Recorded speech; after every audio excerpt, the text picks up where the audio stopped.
राजेश कपूर जी, आपके जन्मदिन की आपको बहुत बहुत शुभकामनाएं।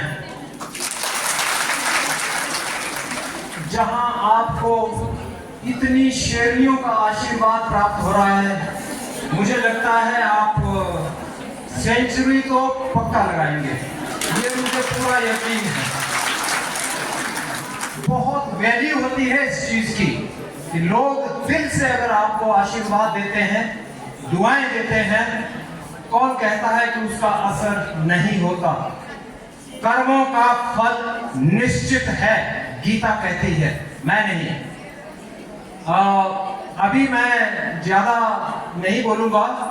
मैं जो मेरी गर्लफ्रेंड ने अभी जो आपको लेक्चर दिया,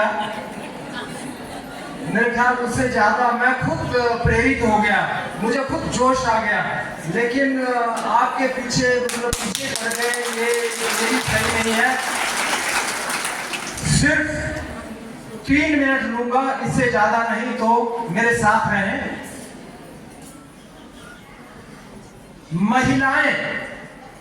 महिला मंडल, मैं राजेश कपूर जी को बधाई देना चाहता हूं।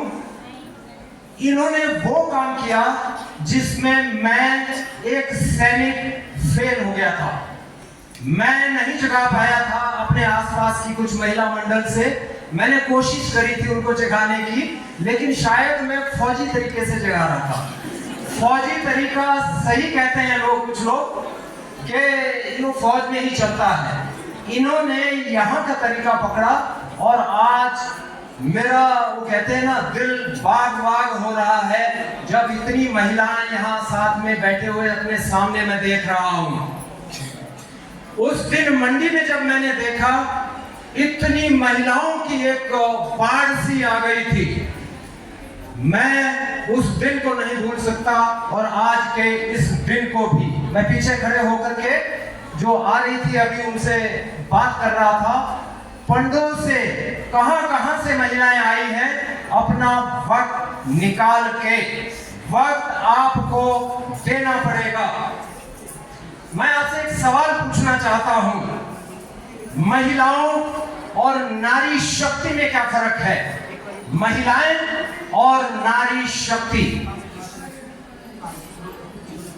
महिला और नारी शक्ति एक ही बात है, लेकिन फर्क सिर्फ इतना है कि नारी शक्ति जो है और महिला में इतना ही फर्क है कि नारी शक्ति के पास शक्ति है और महिला के पास शक्ति नहीं है। यानी इसका मतलब नारी तो आप हैं, लेकिन शक्ति भूल गई है। मैंने कहा भूल गई है। ऐसा नहीं है कि आप में शक्ति नहीं है, आप में पुरुषों से ज्यादा शक्ति है। पुरुषों से ज्यादा शक्ति है आप में, याद रखिए इस चीज को। लेकिन उसका एहसास होना बाकी है, सिर्फ उसका एहसास होना। अपने अंदर जगाइए और आप क्या कर सकती हैं, आपको इसका अंदाजा नहीं है। सरकार ने ऐसे ही फालतू में ये स्कीमें थोड़े चला रखी हैं। कोई महिला मंडल हर गांव में, हर जगह पे महिला मंडल बनाए हैं, सेल्फ हेल्प ग्रुप्स बनाए हैं। क्यों? सिर्फ ऐसे ही आपकी मदद करने के लिए? हाँ, मदद भी एक, वो कहते हैं ना कि भूखे भजन ना होए गोपाला, लेकिन इसका मतलब वहीं तक सीमित रहना नहीं है। आप जागी हैं आज, मैं फिर कहता हूं, आप जागी हैं, लेकिन अभी जागृत होना बाकी है। आपका जागृत होना अभी बाकी है। अगर आप जागृत हो गई तो इस समाज को तरक्की होने से, आगे बढ़ने से कोई नहीं रोक सकता। हमारी युवा शक्ति जो नशे में डूबी है, उसको सिर्फ और सिर्फ आप बचा सकती हैं। आप सोचती हैं पुलिस बचाएगी, आप सोचती हैं नेता बचाएंगे, आप सोचती हैं पुरुष बचाएंगे। जो खुद दारू में डूबे रहते हैं, उनसे ये उम्मीद रखती हैं कि वो आपको, आपके बच्चों को बचाएंगे। पहले अपने आप अंदर झांकना पड़ता है, उसके बाद ही कोई काम कर सकता है। तो आप जागिए और इस समाज को अगर कोई बचा सकता है तो सिर्फ आप बचा सकती हैं, इसमें मुझे कोई शक नहीं है। और आप ये काम बखूबी कर सकती हैं। सिर्फ जागृत होकर के आगे बढ़िए। राजेश कपूर जी जैसे लोग हैं वो आगे आए हैं, इनका साथ दीजिए और आगे चलिए। हम समाज को सही रास्ते पे ला करके रहेंगे। सिर्फ इतना मकसद है हमारा, सिर्फ इतना मकसद है, उसका फायदा उठाना मेरा मकसद या हम में से किसी का भी वो मकसद नहीं है कि मुझे इससे ये फायदा हो। तो बस इतना आपने करना है। मैंने आपको 3 मिनट का समय मांगा था और मेरे ख्याल में हो गया 3 मिनट या और ज्यादा बोलूं? हो गया, हो गया। बस इतना कर करिए।